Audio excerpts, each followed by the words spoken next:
Shout out mga lalab. Maraming salamat sa Panginoong Hesukristo sa binigay niya na biyaya sa pamilya ko at higit sa lahat sa kalusugan na ibinigay niya sa pamilya ko.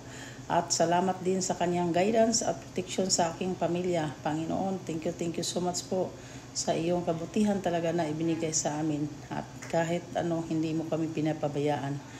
Lord, kahit wala akong trabaho at ako'y nandito sa Pilipinas, ang biyaya po ay lagi or patuloy mong binibigay sa amin. Kaya Lord, thank you so much. Yung pinakamahalaga sa akin, Lord, yung kalusugan na ibinigay mo. Panginoong Jesucristo. At higit sa lahat sa binigay mo healthy na kalusugan sa aming pamilya, Lord, dahil kung wala ikaw, wala rin yung healthy na kalusugan sa amin at wala rin yung mga grasya or biyaya na nakamit namin kung wala ka rin dito.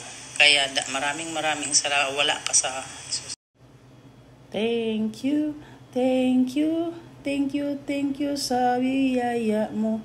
Thank you Lord sa biyaya mo. Lalo na sa kalusugan ng pamilya ko.